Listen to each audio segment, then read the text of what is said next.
हाँ शुरू क्यों से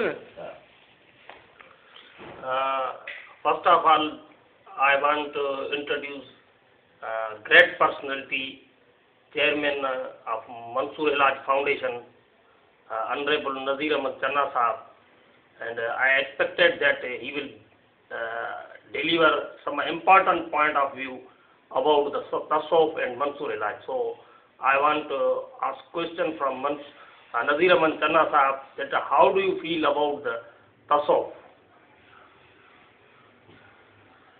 Thank you very much, Khairul Sahab, Mohsin Sahab. I'm too pleased to listen to your question. This is a very interesting subject. In fact, your question is composed of two parts.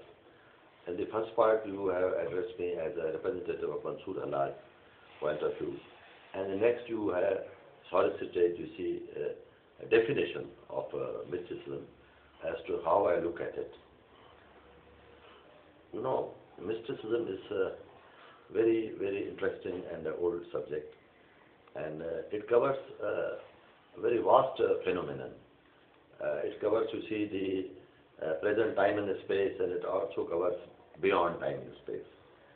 At times, it seems limited in a periphery, but at times it's universal and cosmopolitan, or even beyond time and space. I mean, so you cannot limit it.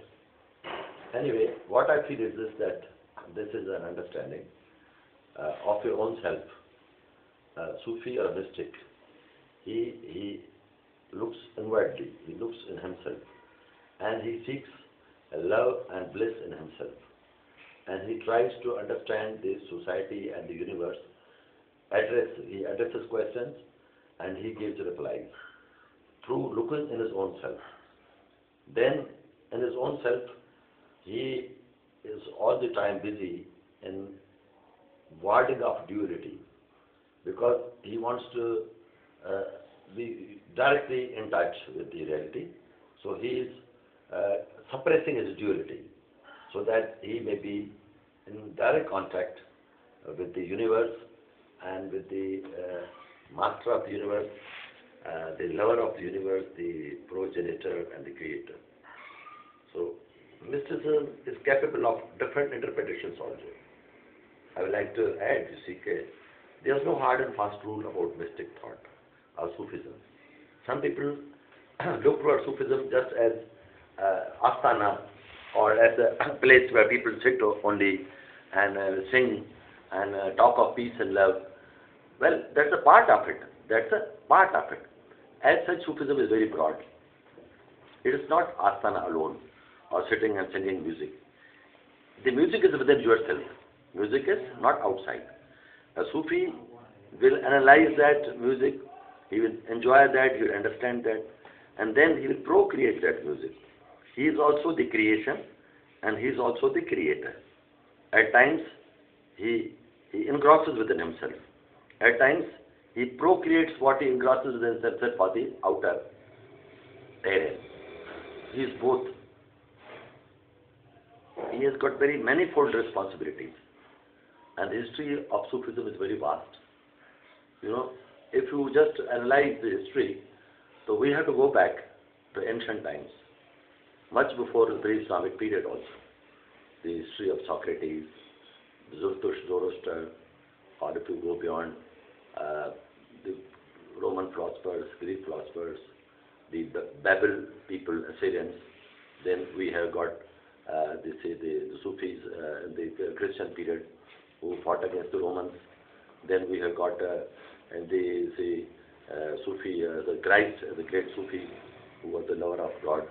When we come down to us, then we have Hazrat Muhammad Mustafa Sallallahu Prophet, and his Ashab Safa, Awais Karni, and then we have got Junaid Baghdadi and Mansoor Ilaj and Ibn Arabi, and a large number of Sufi philosophers and thinkers. Even Umar Khayyam, I think he was a lover of beauty, but he was a Sufi, because he was loving beauty and love. Sufi is a very positive person. He is always an ishq, fana fillah. Fana and baka. Fana means end, death, decay, and baka means sustenance. So in sustenance, there is positiveness. In decay, there is life. Creation and self-creation are something before creation. So these things are, I would say, very beautiful, but I feel that it's not very common. Some people think that Sufism is very common, and everybody will understand. It's not so. The philosophy of Sufism is very delicate and complex as well at times, and it's not for the common public. I mean, it's for the intellectual and understanding people to understand, or they understand, or they feel the same. But the message of Sufism is common. The message, the philosophy has to be made common. But till Sufism itself is concerned, it's not capable of easy interpretation, I must say. Different Sufis, different philosophers, they will give it differently. You cannot pinpoint Sufism in a particular religion. You cannot pinpoint Sufism to a particular country or a state or a particular culture. It is broad, it is transcendental, it moves around, it's progressive, and it is expansionist as well. You see, you cannot limit it. This is very interesting, and I feel that it's capable of more, I must say, interpretation. And during the early times, there were many Sufis who struggled also for truth and gave their life.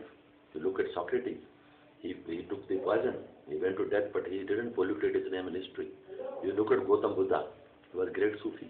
He left his kingship for the cause of the oppressed. You look at Mansur Allah, he said Analag, because he saw the light of Allah in himself. When he saw in himself, then he sees in everybody. Then he sees Allah in everybody. That means he's for the common man. So this is a common sort of philosophy. And I wish that some basic work should be done on this. I'd appreciate if such things are brought up in the public and such programs are brought up on YouTube or world level. So that today we need peace and love, you know. The world is going through harakari and war and all these things.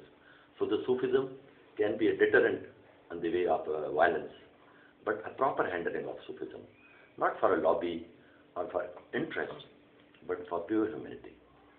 So I think that I may have spoken beyond my agenda or theme, but I feel that no, that's within it. I would like that if you ask further questions.